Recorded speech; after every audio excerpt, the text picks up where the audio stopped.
This is kind of the first cup of coffee of the day, so it takes a little while for me to get the handle on it, and we don't have our main man here to help, so we're figuring it out. That looks like crap. That looks terrible. Thanks, John. Okay, you start your day. Yes. Oh, it's honestly not that good. That's what I mean. It's terrible. It's like not hot at all. Yes. I'll come back when you have your shit sorted out. Well, can you talk about the flight attendant that's on Luca and Troy's bike? Oh, no comment on that. Next question? How's your coffee making skills? Bad right now. We need help.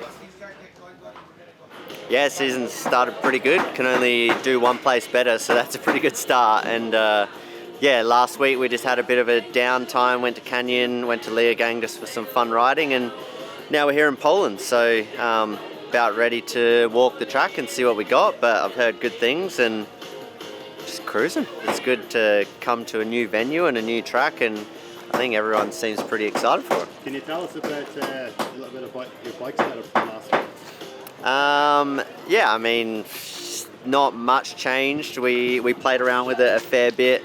Obviously we got the suspension on there as well. That's everything's semi-secret, I guess, but it's all working and we're very happy. And old mate here's taken it completely apart to get it all fresh again. So yeah, it's nothing too crazy, but we'll see how this track goes and whether we need to change anything. We work a lot this winter, like on how the bike is behaving, the rear wheel, and everything related to absorption, and somehow we can improve. And yeah, we work on the different rear end, which is like a chromo. It's not alloy, and yeah, the behaving is it's a bit different. The way how the bike is bouncing and stuff. So yeah, like interesting. For the moment, yeah, he's the only one. Like the strategy with the other riders, it's a bit different. Like Amory's history with riding newness with the team, it's old. So yeah, like first we test with him, we try to improve, and then yeah, have the same for everybody maybe.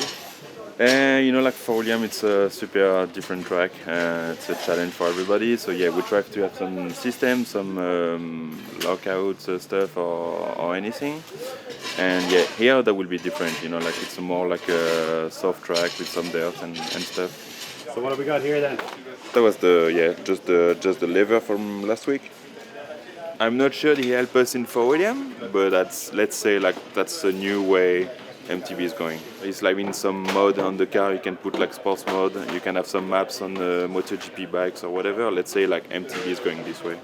Well, yeah, back race number 2. We don't know what to expect because we didn't track walk yet, but seems to be less aggressive for the bike than for William was.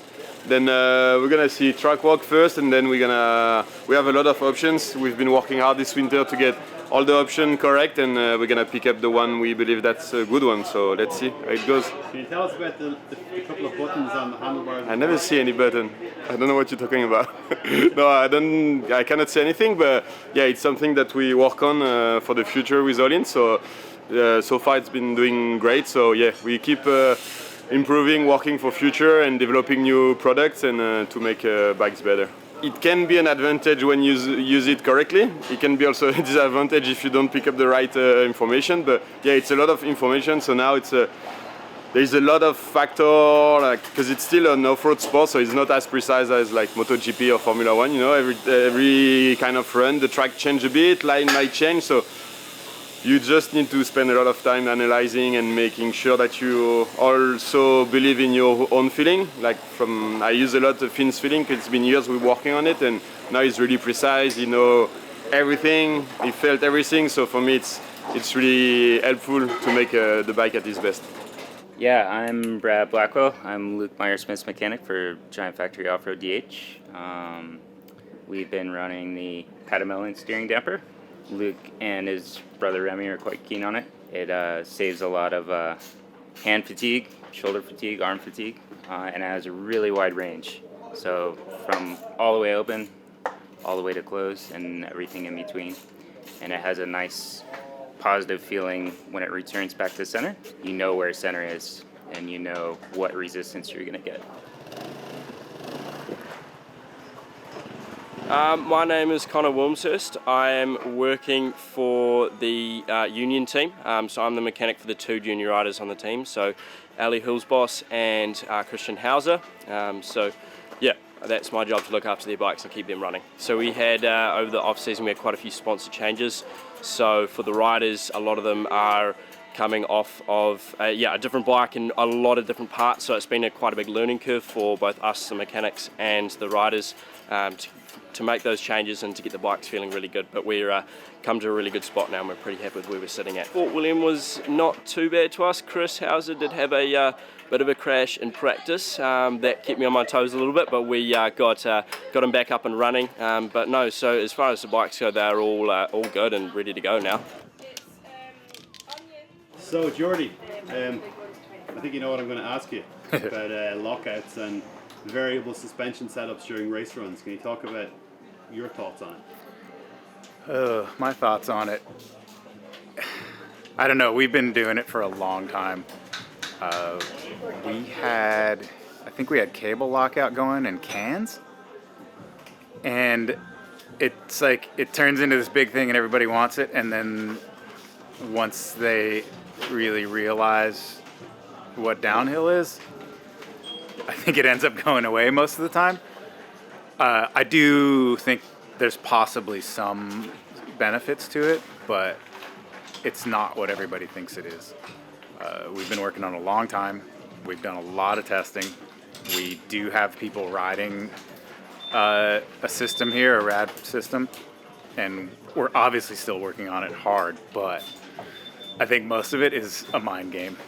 There's so much focus involved already that you're kind of, theoretically, you're using 100% of that brain already, and when you have to start thinking this, that, is it on, off, which button did I push, you might be into more of a detriment than a benefit. Obviously, we're working on some other stuff that might get rid of all that, but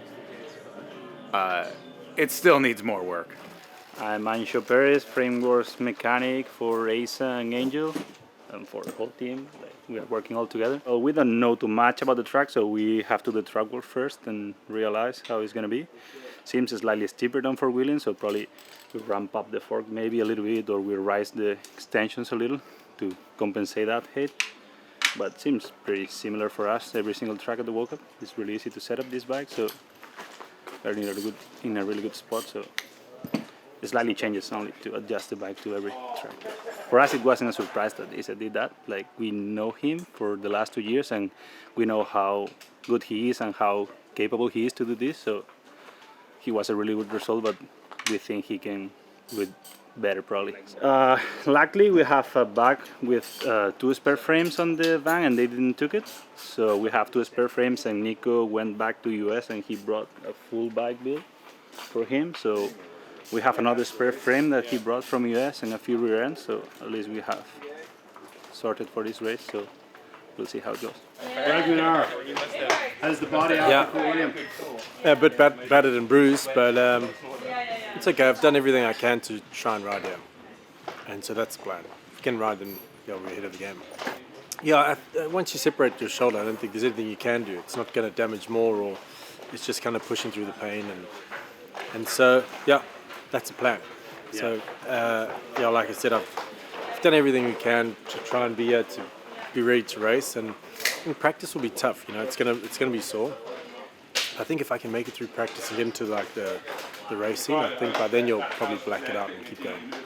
It's cool. It's a different track. It's fresh. They've got a lot of man-made stuff. It's going to break up quite a bit. But I think they've done a really good job. It's a cool venue. It's a new, fresh track. It's going to be good. So yeah, in our post-race debrief last week on Thursday, we looked at the data that we collected over the week, some video, and obviously Greg's feedback as well. And we thought maybe we could get away with a slightly stiffer rear end. So swung into action. Parts went to the laminator on Friday. They were done over the weekend. And then they went to Norco on Monday, tested on the static jig on Tuesday, and then on Tuesday afternoon somebody flew over with them in their hand luggage. And here they are on Thursday, ready to go. So what we've done is we've just wrapped a bit of carbon over the back end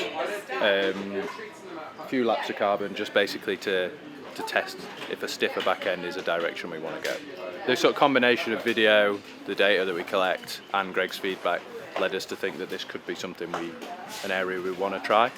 So this is quite a bit stiffer than the unwrapped back end, and maybe we've gone too far. Maybe we need to be somewhere in the middle. We'll sort of bracket test that after this weekend, really.